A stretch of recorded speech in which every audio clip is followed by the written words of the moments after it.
2009 সালের দিকে শিবিরের বিরুদ্ধে একটা বড় অভিযোগ আছে যে শিবির রক কাটে, এবং 1988 সাল থেকে আমি দেখছিলাম দীর্ঘ ইতিহাস। তা আমি ভেবেছিলাম যে 5 আগস্টের পরে হয়তো তার পরিবর্তন হবে, কিন্তু এই বছরের শুরুতে ফেব্রুয়ারিতেও একটি ঘটনা নিশ্চয়ই আপনি জানেন যে ঘটেছে, বা মানে রক কাটার চেষ্টা করা হয়েছে এমন অভিযোগ হয়েছে। অনেকে সেটা নিয়ে হাস্যরসও করছে যে শিবির করলে তো রক কেটেই ফেলতো, চেষ্টা হতো না। থামানো যায়নি কেন? দেখুন, when you want to kill a dog, give him a bad name and then kill him.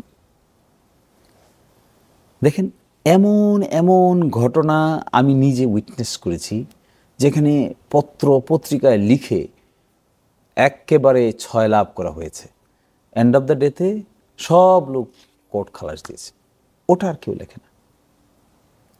Rajshahi বিশ্ববিদ্যালয়ে জানি না আপনার ফারুক হত্যা মামলার কথা মনে আছে কিনা, চিটাগাংয়ের 8 মার্ডারের কথা মনে আছে কিনা, যেগুলোতে শিবিরকে অত্যন্ত কঠিনভাবে মুখোমুখি করা হয়েছে প্রপাগান্ডার ভিত্তিতে।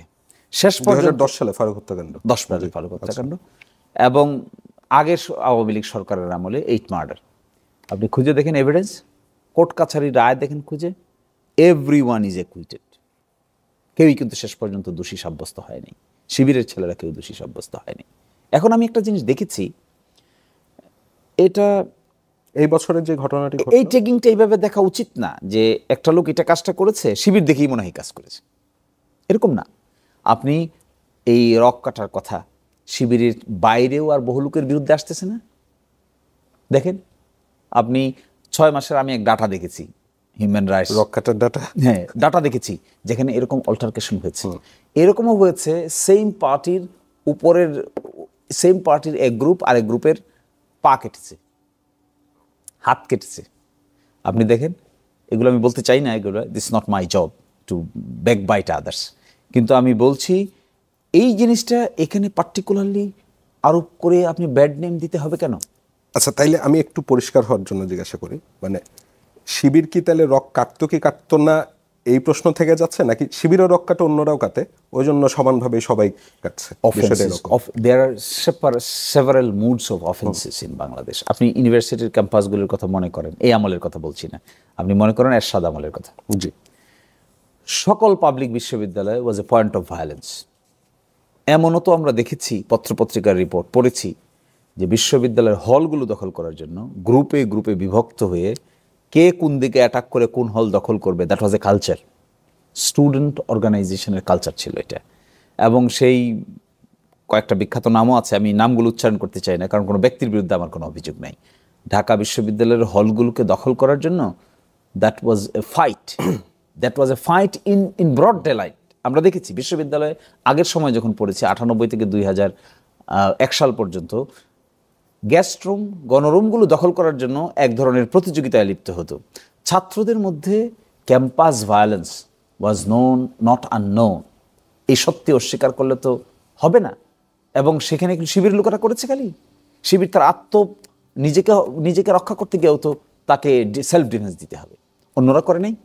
গিয়ে দেখেন তো দেখি, বিগত এই 50 বছরে ইন্টারনাল ক্ল্যাশের কারণে কোন ছাত্র সংগঠনের কতগুলো ছাত্র মারা গেছে, আর শিবিরের ইন্টারনাল ক্ল্যাশের কারণে কয়জন মারা গেছে, শিবিরের সঙ্গে অন্যের কারণে কয়জন মারা গেছে, আর শিবিরকে অন্যরা কতজন মেরেছে।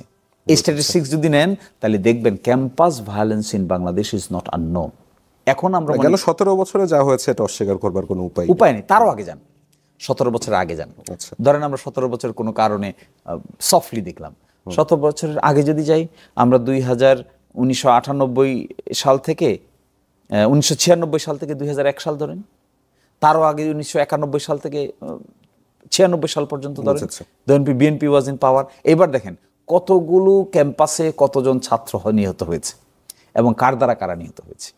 এই স্ট্যাটিস্টিক্যালি যখন সেখানে ছাত্র দলের বিরুদ্ধে যেমন অভিযোগ আছে, শিবিরের বিরুদ্ধে না, আমি সেটাই বলছি। এই স্ট্যাটিস্টিক্সের যদি আপনি একটা গ্রাফে সাজান, গ্রাফে সাজিয়ে একটা ট্রেন্ড বের করেন যে উইচ ট্রেন্ড, আপনাদের তো মনে হয় এটা একটা তথ্যপত্র নিয়ে গ্রাফ করে ফেলা উচিত, এত অভিযোগ হচ্ছে আপনাদের। এটা একটা নিয়ে এসে দেখবেন এই রক কাটার অভিযোগ টোটাল গ্রাফের তুলনায় 99 ভাগের 1 ভাগও না, তখন ইট উইল বি ক্লিয়ার। আপনি দেখেন, আমি অনেক রিসার্চ করেছি এই লাইনে, ক্রাইম কিভাবে অ্যানালাইসিস করতে হয়, হাউ টু অ্যানালাইসিস ক্রাইম। আপনি চোখের সামনে হাঁটতেছেন, বোমা নিয়ে হাঁটতেছেন, এক লোক আরেক লোকের পকেট থেকে একটা মানি ব্যাগ টেনে নিয়ে গেছে, আপনার চোখে পড়ে গেছে, এটা আপনি রিপোর্ট করলেন, একটা ক্রাইম। আরেকজন দেখলো এক মহিলার কানের দোল চেড়ে নিয়ে চলে যাচ্ছে বাস থেকে, আরেকজনের চোখে আরেকটা ক্রাইম।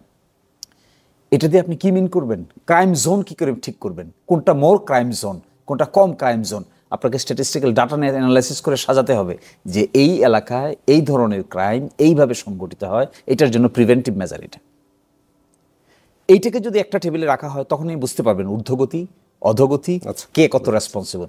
এখানে এসে একটা সিঙ্গেল ইনসিডেন্ট নিয়ে কেউ যদি শিবিরকে ব্লেম করে as a whole, it will not be justice. Fine.